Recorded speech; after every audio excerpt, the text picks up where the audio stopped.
Okay, so hey, black women, just want to bring a couple of things to your attention because I was on Never Sins Live, and it was a lady on the panel named Jordan's mom that wanted to speak to black women about preparing themselves for emergency in America. And I don't mean like a fire or a flood. I mean self-defense and home defense, right? So with this insurge or in Ku Klux Klan rallies that have been happening all around the country, and with the police escort, she was she didn't bring that up. I'm putting that in there. But what she was saying was it's important to teach your children and yourself the different emergency plans that you have and to practice them and to go through drills to make sure that if anything happens, you're already immediately prepared to do what it is you got to do. If you need a safe room in your house, a safe designated location outside of the house, make sure you do that. But make sure your children know what to do in a case of emergency, know where to call, know where to go, and know how to defend themselves if need be. All right? The other thing I will add is you should start watching tactical videos, survivalist videos, to show you how to live in the wilderness if you have to escape people, to hide, how to booby trap your home, both inside and outside, okay? And I mean all types of booby traps, everything from tripwires to bear traps, digging ditches around your property for people to fall in them, everything you can to make sure a person never makes it to you or inside your house. And then if they are skillful enough to make it inside your house, you set up traps inside your house so that you designate them to one area only where they can't go beyond that space. All right?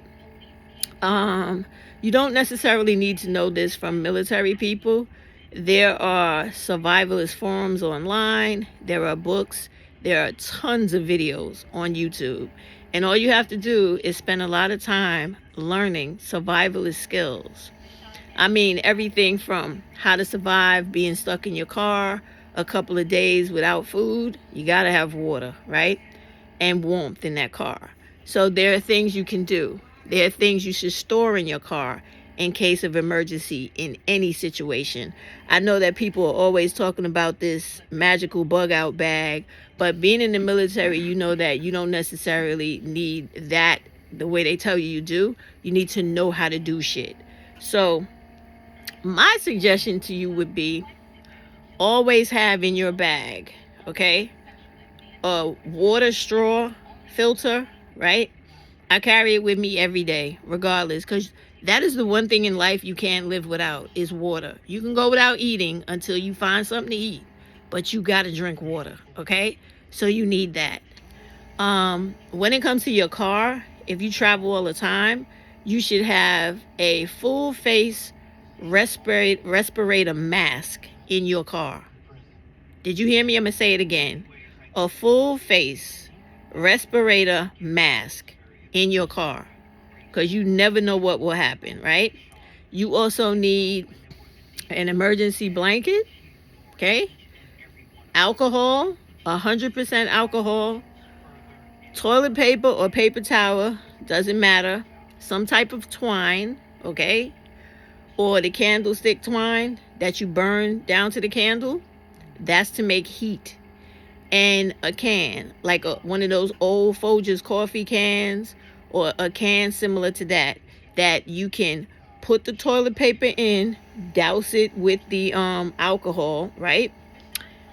Take that twine or that wax string that comes with the candles when you make candles, put it inside there, right? Have a cover for the can, right? Put a hole to the top with the string, and then you're going to light that on fire. That's going to go down into that, set it on fire, but because it's alcohol, it's going to contain it. It's not going to let it go crazy, right? And inside of there, it'll be like a little stove. Like a little stove. And that is what you can use to heat the inside of your car without starting a fire. And you could do this outside under the trees or camping or whatever with a bigger drum or a bigger can. Same thing. You ever see like the homeless people always sit around like the old barrels with the fire, and they throwing the sticks and garbage and everything in there to keep it burning? And sometimes they'll throw like a fence mesh over the top to keep the fire cinders from coming out. That's how they keep warm in the wintertime. That is all the type of stuff you need to learn, because all those things you can do inside your car, inside your home, or outside in the wilderness or park or wherever the fuck you going, right? In addition to that, if you don't want it to be that wild, you could always carry around a portable, I told y'all this before, a portable barbecue grill, right? The one with the coal, the fluid, the lighter fluid, and some lighters, as long as it has a lid.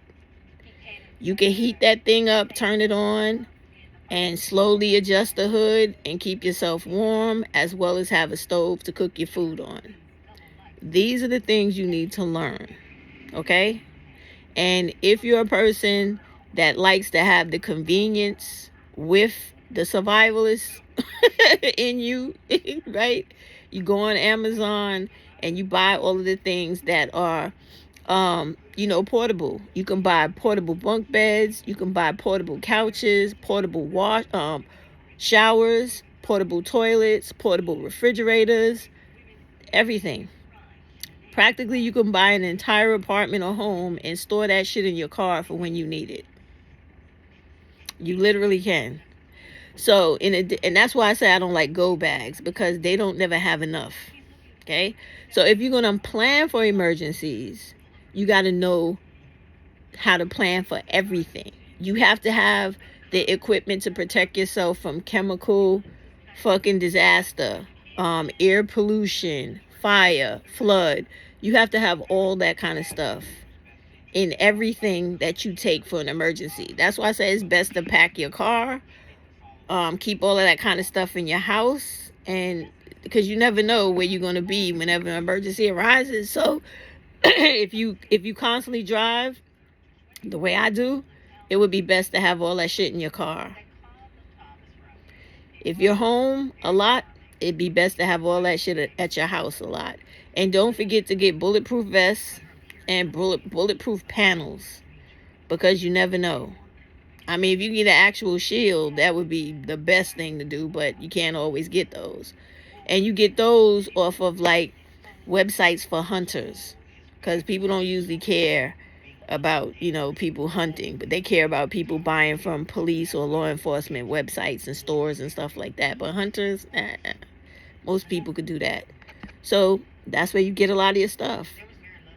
And you guys need to start thinking about protecting yourself, because when it comes to black women, we all know that we don't have men that really want to protect us, because they're more concerned with living in whatever delusional world they're in.